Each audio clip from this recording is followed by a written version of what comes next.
What's going on, guys? Welcome back into the channel, and in today's video we're going to be continuing our tier rankings for Madden positions by doing defensive positions.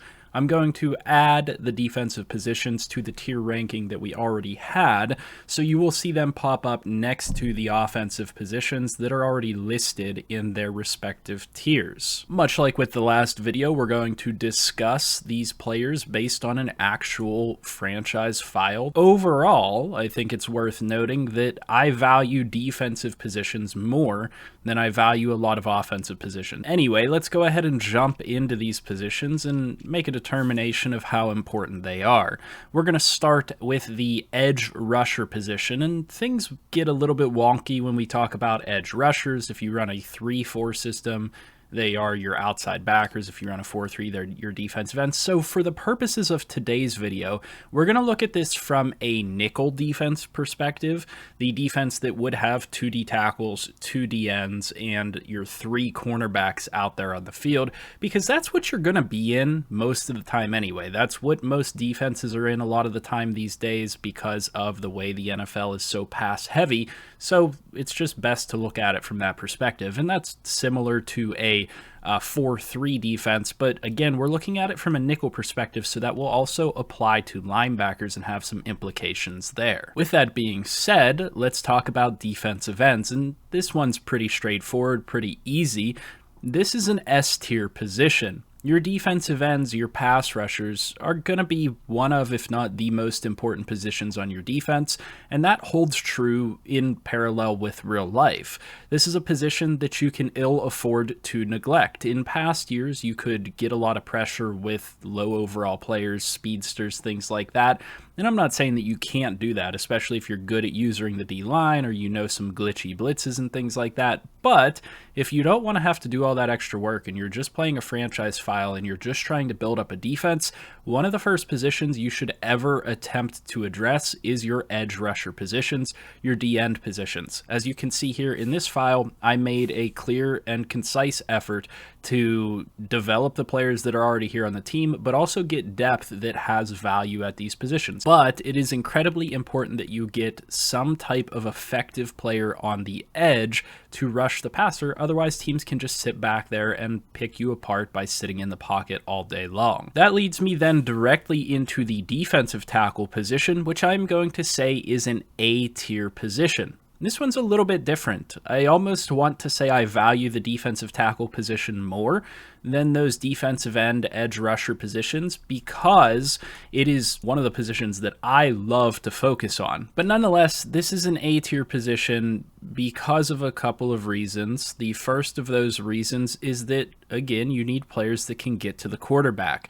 And you can get effective pressure up the middle with your defensive tackles if you use them appropriately, if you have players that have decent moves. The thing to consider here, though, is you're rarely going to get a defensive tackle that is as comparable as an edge rusher. They are also really important in the run game, so it is really important to get a player here that can also block shed, because even though you're using them out of the nickel, one of the most popular things to do is to run those inside zone plays out of shotgun, and having D tackles that can get off of a block and help stuff the run game is really, really useful.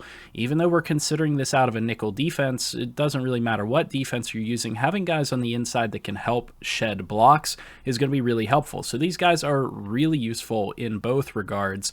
They're just not going to be as impactful as the defensive ends would be. Talking about linebackers next, we're going to group left outside and right outside backer together. This is going to be a little bit of an oddity position because if you're running a 4-3 defense, these guys have slightly different roles. Typically, one's a run stopper, one's more of a coast-to-coast type of a guy that can pass cover and things like that. But these positions are just generally not going to be that important. Honestly, you can get away with not putting much or any effort into your outside backer positions unless you're going to be sitting in a 4-3 defense all the time. Because think about it, if you go to a nickel defense, you're only going to have 2 linebackers on the field, and they're probably going to be 2 middle backers, or it's going to be 1 middle backer and 1 outside backer. So for my purposes, Jamin Davis, who has 90 speed, and then Tremaine Edmonds or my rookie or second year guy Trenton Simpson plays the other backer role. So realistically, the amount of time that you're going to ever have both outside backers on the field is not that often, unless, like I said, you sit in a 3-4 or 4-3 more often than you probably should. And so from that perspective, this position is going to get a D tier, and there's really just not much else to say here other than you're probably going to play one of these guys at middle backer if you have a good player at these positions, or you're going to play them at defensive end in the nickel. So it's just really not an optimal position that you need to spend a whole lot of time on. And likewise, getting onto the middle linebacker position, it's not as important as people would think either. Yeah, it is important to get a player you can use at middle linebacker, especially if you're somebody that uses a middle linebacker, but it is really easy. Unlike some of the other positions we've talked about in the previous video and in today's video, it's just really easy to find a user middle linebacker. It's really easy to find a guy that has decent agility, decent speed, and you can run around and get some interceptions with them. So, it depends if you're playing franchise in a different type of a way. If you're playing franchise on a just general basis, not really using the middle linebacker, letting them do their thing, it is really helpful to have a good middle linebacker that can read the play, react to the play appropriately, and has the athleticism to get there and make the tackle, but still just really generally not that important. You can pretty much always get away with a lower tier middle linebacker because the way the game plays, they're going to get faked out a lot of the time anyway if you're not user controlling them. So with that being said, I just don't find it that prudent to spend a whole lot of time getting a middle linebacker. You'll be able to find a solution pretty easily in the draft or in free agency or through a trade. And so we're going to list middle linebacker, believe it or not, as a C tier position. We then take a look at the secondary, where we're going to get cornerback, free safety, and strong safety. And cornerback is going to be a relatively useful position, especially to have higher overall, more athletic, more dedicated solutions at. And so you can see that I've spent quite a bit of time bringing in various different corners that have various different positive attributes that we want to develop here on the team.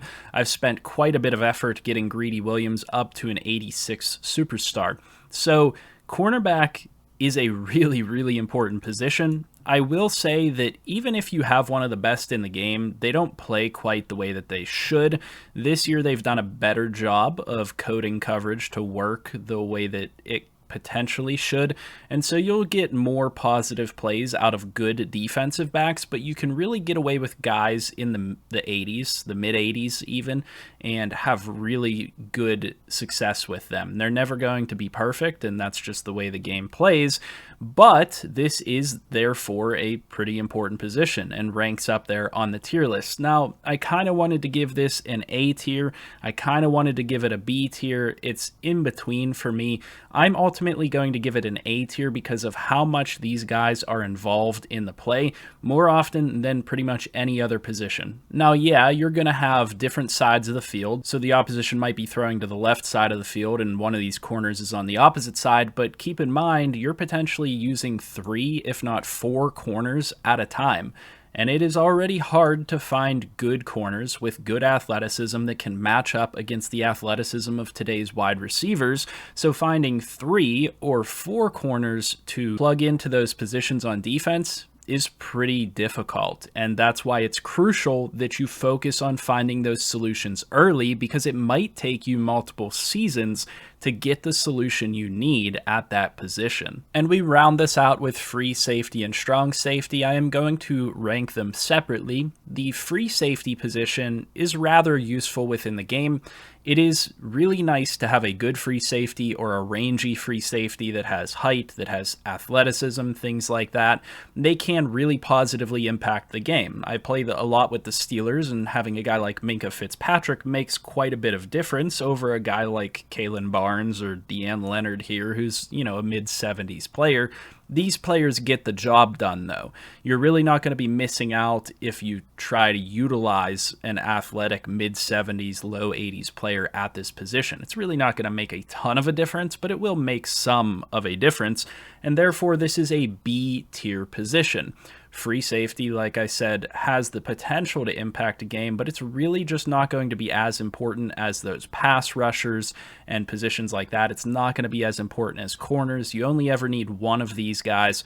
So yeah, it's good to get your solution here, but I wouldn't make it one of your top priorities when you first get into franchise mode. And finally, the strong safety position, an often overlooked position, and going to be appropriately rated in my opinion this year. We're going to put the strong safety position in the D tier. Trust me, I've had my fair share of experiences with good strong safeties, bad strong safeties, and it just really generally doesn't make a difference. This is a position where you can get away with somebody that has a little bit of hit power that can come up and make a tackle, and you're perfectly fine.